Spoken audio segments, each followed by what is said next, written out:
This videotape will introduce you to the principles of flight and explain how heavier than air objects are able to fly. You will be shown the physics principles which make flight possible, the effect of the atmosphere on flight, the four main forces that influence flight, equilibrium, and stability. Much of what we deal with in this program is based on Newton's third law of motion. Simply put, it states that for every action, there is an equal and opposite reaction. How does this apply to an airplane? As a propeller moves a mass of air backwards, there is an equal force that moves the plane forward. This is called thrust. More about that when the four forces of flight are discussed. First, we will consider the atmosphere and changes in its properties that affect flight. Two properties we concern ourselves with are density and pressure. Density refers to the mass or weight of the air in a given volume. Changes in that density are measured as air pressure. At sea level, air pressure averages about 14.7 pounds per square inch. Barometric pressure may also be measured in inches of mercury. The pressure at sea level is the pressure required to raise mercury in a barometer to a height of 29.92 inches. As altitude increases, air pressure decreases. Looking at the two columns of air, one at sea level and the other at 10,000 feet, notice the column at 10,000 feet has less air in it, therefore less density and a lower air pressure.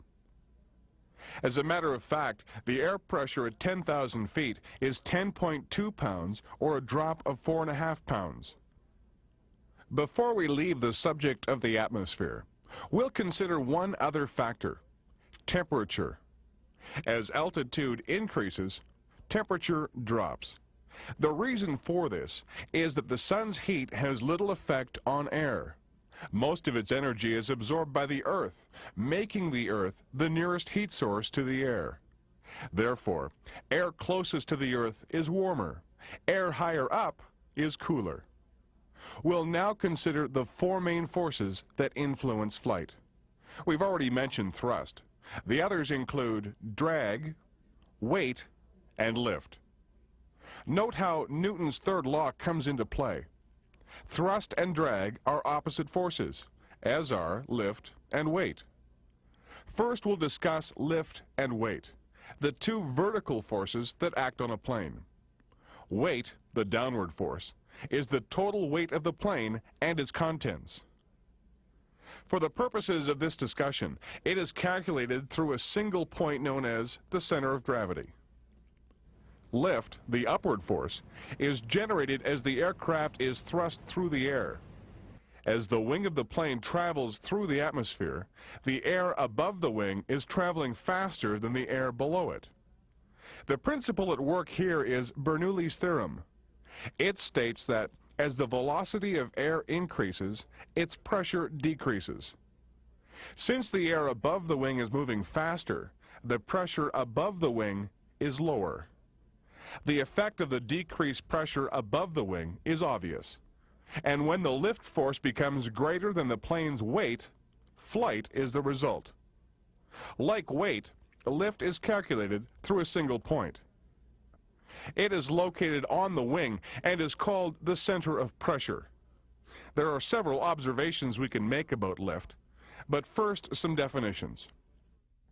Relative airflow is always parallel to and opposite the flight path of the aircraft. The angle of incidence is measured between the plane of the wing chord and the longitudinal axis of the aircraft. The angle of attack is the angle between the wing chord and the relative airflow. Let's go back to Bernoulli's theorem for a moment. Remembering the pressure on the top surface of the wing is less than that underneath. Detailed tests have also revealed the pressures are not evenly distributed. The lower pressure on the top surface and the higher pressure underneath are greatest over the front of the wing. The center of pressure is calculated by deriving a single resultant force. The center of pressure moves forward as the angle of attack increases. This will continue until it reaches an acute angle, well beyond ordinary flight angles, when it will move back again. If the center of pressure moves far enough back, the nose of the aircraft will suddenly pitch downwards as the wing enters a stalled condition. The thin layer of air that flows over the wing is called the boundary layer. This has two parts, the laminar layer and the undesirable turbulent layer. As air flows over the wing, it conforms to its shape. This is the very thin laminar layer. Between the leading and trailing edges of the wing, there is a point of transition where the boundary layer starts to become thick and increasingly turbulent. This is the turbulent layer. Wings have been designed to maintain a laminar flow over as much of the wing surface as possible. The laminar flow type wing is generally thinner than conventional wings and the leading edge more pointed. The section is nearly symmetrical and the point of maximum camber or greatest convexity is further back than on conventional wings. This design results in more even pressure distribution since the airflow is speeded up gradually from the leading edge to the point of maximum camber. Note, as the laminar wing approaches stalling speed, the transition point moves forward more rapidly than on a conventional wing. We'll now deal with the other two main forces affecting flight, thrust and drag. In level flight, thrust and drag are the two horizontal forces acting on the aircraft. Thrust, the forward motion, is provided by the aircraft's propeller. Drag results from the resistance to the aircraft passing through the air. We'll consider four types of drag. The first, form drag, is caused by the shape of the aircraft. It can be reduced by a more streamlined design. Skin friction drag results from air resistance to the surface of the aircraft. Smooth, highly polished surfaces have less skin friction. Mud or ice on the aircraft surface increases skin friction drag. Induced drag is a result of lift. High-pressure air from under the wing flows to the lower pressure area above the wing, creating a rotary motion at the wingtips. This airflow is known as wingtip vortices. This disturbed air causes induced drag. Induced drag is also influenced by the aspect ratio. This is the ratio of the wingspan to the mean chord. The higher the aspect ratio, the lower the induced drag. Finally, the fourth type of drag is called parasitic drag. This is caused by wheels, struts, radio masts, and other external attachments to the plane that create resistance to airflow. Two other forces that affect flight are torque and slipstream. Torque results from the twisting action produced by the plane's engine. In response to Newton's third law, as the engine rotates the propeller in one direction, the plane tries to rotate in the opposite direction. Most North American planes have a propeller that rotates clockwise when viewed from the cockpit. To overcome torque, the left wing is given a slightly higher angle of incidence, and therefore slightly more lift than the right wing. Slipstream is the mass of air pushed backwards by the propeller. As this air moves back, it strikes the fin or rudder of the aircraft, pushing it to the right. This affects the directional and lateral balance of the aircraft and is compensated for by offsetting the fin for normal cruising flight. This balance, of course, will be upset when engine power is changed. We now move to the concept of equilibrium. This is a state in which an object is neither accelerating nor decelerating. Examples would be a parked aircraft, an aircraft in straight and level flight at a constant speed, or an aircraft climbing or descending at a constant speed. A plane in a turn at constant height and airspeed, however, is not in equilibrium. That is because during a turning motion, the plane is always accelerating towards the center of the turn. There are ways to alter a plane's equilibrium. Roll, or movement about the plane's longitudinal axis, is controlled by the ailerons. When an aircraft is rolled, one aileron is depressed and the opposite one is raised. This down aileron increases the camber of the wing, giving it more lift, pushing that wing up. Conversely, the up aileron reduces the camber and the effective lift, which accentuates the roll around the longitudinal axis. The ailerons are controlled by the left and right movement of the plane's control column. When the control column is moved to the left aileron is raised and vice versa. Pitching is movement of the aircraft around the lateral axis and is controlled by the elevators. Backward movement of the control column raises the elevators, producing a force that causes the nose to rise and the tail to go down. Forward movement of the control column produces the opposite effect. Yaw is the movement around the vertical axis and is controlled by the rudder, which is hinged to the fin or vertical stabilizer of the aircraft. Foot pressure on the left rudder pedal causes the rudder to move to the left. This increases the camber of the fin, causing a mass of air to flow to the left. The result is the tail of the plane moves right while the nose moves to the left. Using the right rudder pedal produces the opposite effect. Aileron drag or adverse yaw occurs when the ailerons are used. For example, during a turn, the down aileron is subjected to more induced drag as a result of the increased camber. This causes a momentary yaw opposite the direction of the turn. It usually occurs in a sudden uncoordinated control movement. Smooth, well-coordinated turns will avoid this effect. There are other devices to help the pilot control the plane. They include trim tab, flaps, and slots and slats. Trim tabs improve the control and balance of an aircraft and are small auxiliary control surfaces attached to the trailing edges of ailerons, elevators, and the rudder. They may be fixed or hinged. Fixed trim tabs are preset on the ground. Hinged tabs are controlled by the pilot. In larger aircraft, hinged tabs are fitted to all control surfaces to compensate for lateral shifts in loading. They also provide better rudder control in the event of engine failure in a multi-engine aircraft. Flaps are controlled by the pilot and improve lift by increasing the camber of a large portion of the wing. Flaps offer the pilot other advantages, such as a decreased stalling speed and a shorter takeoff run. They also allow a steeper approach to landing without an increase in airspeed. And forward visibility is improved on approach to landing due to the lower nose position. When the pilot sets a flap position, both flaps go up or down together.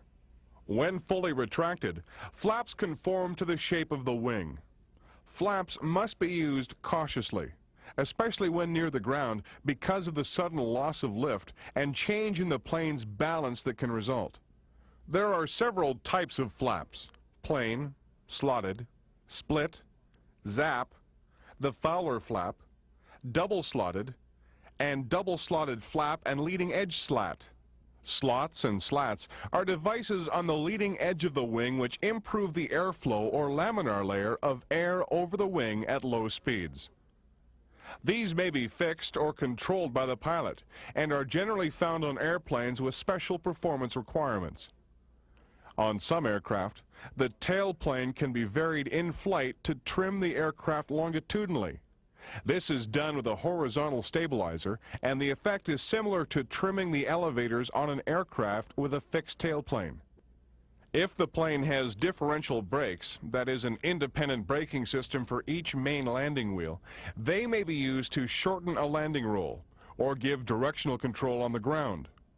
Pressure applied to the left brake pedal slows the left wheel and turns the airplane to the left, and vice versa. To stop straight, equal pressure must be applied to both brake pedals. One last effect we'll discuss in this section is the gyroscopic effect. A spinning gyro will remain rigid in space, even though the platform it is pivoted on changes its attitude. This is the principle upon which the attitude indicator and heading indicator is based. But the gyroscopic effect also has an effect on an aircraft in flight. The spinning aircraft engine and propeller act as a gyro wheel and try to remain rigid in space. They are also susceptible to gyroscopic precession. This occurs when a force is applied to a spinning object. The object will react as though the force had been applied at a point 90 degrees from where it was actually applied. This effect can be quite noticeable on a tailwheel-equipped aircraft because when the tail raises, the propeller is pushed forward. And because of gyroscopic precession, the aircraft yaws to the left. The final section of this tape deals with stability. An aircraft is considered to be stable when it returns to its original position after being subjected to an air disturbance such as an updraft. You recall we showed the 3 planes of rotation of an aircraft: pitching or lateral movement, yawing or vertical movement, and rolling or longitudinal movement. Stability in an aircraft is achieved through its design. Lateral stability can be achieved by using a dihedral design. In this feature, the wingtips are higher than the center section of the wing. This causes turbulent air to move to the downwing, exposing it to more airflow than the upwing. Because the downwing also has a higher angle of attack, it produces more lift and the aircraft returns to a level state. Directional stability controls the yawing motion of the aircraft. The vertical stabilizer contributes to the directional stability of an airplane. Longitudinal stability is perhaps the most critical characteristic of an aircraft. It is affected by aerodynamic and physical factors, including human error. The greatest influence on longitudinal stability is the center of gravity. Other factors that influence it are changes of speed, power, and attitude. Turbulent air, operation of the flaps, and other controls can also affect longitudinal stability. This problem is primarily resolved by the horizontal stabilizer and aided by the vertical stabilizer. Because these stabilizers are a long way from the center of gravity of the aircraft, they have a great leverage. Even a small force on them produces a large correcting movement. The basic center of gravity of an aircraft is calculated for an empty plane. Obviously, the center of gravity will change according to how the plane is loaded. It is the responsibility of the pilot to make sure the center of gravity remains within the tolerances set out in the weight and balance report. You can seriously affect the controllability of a plane by improperly loading it. To simplify loading problems, most manufacturers of light aircraft provide pre-calculated graphs, charts, or loading examples. Careless aft loading can lead to serious balance and control problems, even if the maximum permissible weight is not exceeded. Factors you must consider when calculating the center of gravity include the weight of the fuel, pilot, passengers, baggage, and other payload.